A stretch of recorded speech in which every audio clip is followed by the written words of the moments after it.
காரைக்கால் பகுதியில் குறிப்பாக மாங்கனி திருவிழா, கந்தூரி விழா, சந்தனக்கூடு வைபவம் போன்ற மிகப்பெரிய விழாக்கள் நடைபெறுகிற போது, தேர் திருவிழா போன்ற விழாக்கள் நடைபெறுகிற போது, பல்வேறு பகுதிகளிலே அந்த வாகனங்கள் செல்கின்ற போது மின்சாரம் தற்காலிகமாக நிறுத்தப்படும். எந்த விதமான அசம்பாவிதம் ஏற்பட்டுவிடக்கூடாது என்பதற்காக அது ஏற்படுத்தப்படும். ஆனால் அது தொடர்ந்து பொதுமக்களுக்கு தொல்லைகளாக இருந்து கொண்டிருக்கின்ற காரணத்தால் மின்சாரம் 1 மணி நேரம் 2 மணி நேரம் கிடைக்காமல் போகின்றது. அதை சரி செய்ய வேண்டும் என்ற நீண்ட நாள் காலமாக நாம் அதுக்கான முயற்சியை எடுத்தோம். கடந்த முறை ஒரு 5 ஆண்டு காலம் ஒரு இடைவெளி ஏற்பட்டுவிட்ட காரணத்தால் அதை செய்ய முடியவில்லை.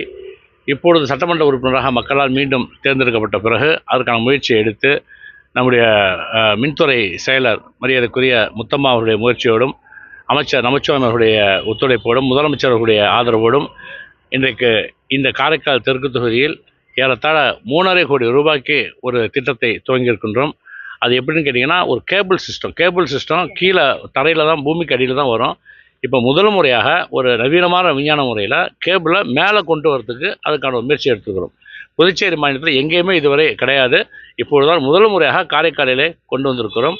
அதுக்கு பேர் அது என்ன பேர்? ஏபி கேபிள்னு அதுக்கு பேர். அது மேலே தான் அந்த கேபிள் வரும். அது தொட்டால் கூட ஷாக் அடிக்காத முறைக்கு அவங்க ஏற்பாடு பண்ணியிருக்கிறாங்க. எனவே எந்தெந்த பகுதியிலே இப்போ குறிப்பாக நம்ம பல இடங்களில் நம்ம பேசுகிற கோல்டன் நகர், கால்மாட்டு வீதி, இது போன்ற பல இடங்களில் நம்ம டிரான்ஸ்ஃபார்மர் போடுறோம். இதை டிரான்ஸ்ஃபார்மர் போடுறது மட்டும் அல்லாமல் அந்த ஃபில்டர் பாக்ஸ் என்று சொல்லக்கூடிய அந்த டிரான்ஸ்ஃபார்மர் அந்த கரண்ட்டை சரி செய்து கொடுக்கக்கூடிய, ஈக்குவலாக கொடுக்கக்கூடிய, ஏன்னா லோ வோல்டேஜ் அப்பப்போ வருதுங்கிற ஒரு பிரச்சனை நம்ம தொகுதியில் அதிகமாக இருக்குது. அதை சரி பண்ணுறதுக்காக ஃபில்டர் பாக்ஸ்னு ஒரு முறையும் ஏற்பாடு பண்ணியிருக்கிறோம். மொத்தத்தில் இந்த ஆண்டு முதல் நிச்சயமாக இந்த மின்சாரத்துக்கான குறைகள் தீர்க்கப்படும். போதிய அளவுக்கு டிரான்ஸ்ஃபார்மர் வைக்கிறோம், ஃபில்டர் பாக்ஸ் வைக்கிறோம், கரண்ட்டை கட் பண்ணாமல் இருக்கிறதுக்கு கேபிளில் நம்ம மேலே கொண்டு வரோம். ஓரளவுக்கு என் நம்பிக்கை இந்த முறை கந்தூரி திருவிழா நடைபெறுகிற போது, சந்தனக்கூடு நடைபெறுகிற போது மின்சாரம் பல தெருக்களில் தடைபடாமல் பாதுகாக்கக்கூடிய பொறுப்பை நான் ஏற்றுக்கொள்கிறேன். அது நிச்சயமாக இந்த பணியாளர்கள் தொடர்ந்து பணியாற்றி கொண்டிருக்கின்றார்கள். நல்ல நிறுவனம், நல்லா செய்கின்றாங்க. அவங்களுடைய வாழ்த்துக்களை, பாராட்டுகளை இரவு பகலாக வேலை பார்த்து கொண்டிருக்கின்றார்கள். அது பொதுமக்கள் நிறைய ஒத்துழைப்பு கொடுக்குறீங்க, உங்களுக்கும் நன்றி.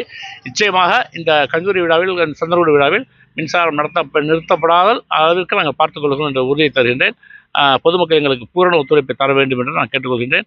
இதற்கு முழு ஒத்துழைப்பு தந்த மாவட்ட ஆட்சியர்களுக்கும், பொதுப்பணித்துறை ஊழியர்களுக்கும், நகராட்சி ஊழியர்களுக்கும், குறிப்பாக மின்துறை ஊழியர்களுக்கும், அத்தனை பேருக்கும், அதிகாரிகளுக்கும் நன்றி தெரிவித்துக் கொள்கிறேன். நன்றி, வணக்கம். இது தொடர்பாக சில விளக்கங்களை அந்த பணியை செய்யக்கூடிய மிஸ்டர் அருண் என்பவர் உங்களிடத்தில் விளக்குவார். இது நம்ம ஏபி கேபிள்னு சொல்லிட்டு ஏரியல் பஞ்சு கேபிள், இந்த 2 பக்கெட்டும் என்னன்னா போஸ்ட் எரெக்ஷன் பண்ணிட்டு கேபிள் 2 போட்டு போட்டோம்னா ஃபியூச்சரில் உங்களுக்கு கரண்ட் தொடுங்கிற பிரச்சனை வராது. கந்தூரி வரும்போது லைன் நமக்கு ஆஃப் பண்ண வேண்டிய அவசியம் கிடையாது. அதுவா டச் ஆகி போனாலும் ஷாக் அடிக்குங்கிற பயம் உங்களுக்கு இருக்காது. வோல்டேஜ் ப்ராப்ளம் வராமல் இருக்கிறதுக்கு நம்ம எஸ்எஸ் பில்லர் பாக்ஸ், இந்த ஏரியாவில் மட்டும் 17 எஸ்எஸ் பில்லர் பாக்ஸ் நம்ம இப்போ ப்ரொவிஷன் இது பண்ணியிருக்கோம். பின்ன ரோட் கிராசிங் எங்கெங்கே இருக்குதோ அங்கெல்லாம் நம்ம கட் பாயிண்ட் பண்ணிட்டு யூஜி போடுறோம். அண்டர் கிரவுண்ட் யூஜி கேபிள் போடுறோம். ஆனால் மேலே டச் ஆகுங்கிற அந்த பயம் உங்களுக்கு ஃபியூச்சரில் ஒன்றும் கிடையாது. ஒரு ஆல்மோஸ்ட் இந்த கந்தூரிக்குள்ளார நம்ம முடிக்கிறதுக்கு நான் ட்ரை பண்ணிட்டு இருக்கேங்க. 72 போலும் கூடி எரெக்ஷன் பண்ணுறதுக்கு இருக்குது. இன்டர்மீடியட் போலெல்லாம் போடுறதுக்கு இருக்குது. இப்போ ஏபி கேபிள் 2 கிலோமீட்டர் எரெக்ஷன் பண்ணிட்டேன். இன்னும் 6 கிலோமீட்டர் நம்ம இந்த ஒரு 4 நாளால் பண்ணி முடிச்சிருவோம். அதுதான் டே நைட்டு நம்ம எப்படியாச்சும் முடிக்கிறதுக்கு தான் நம்ம இது பிரயத்திக்கிறோம்.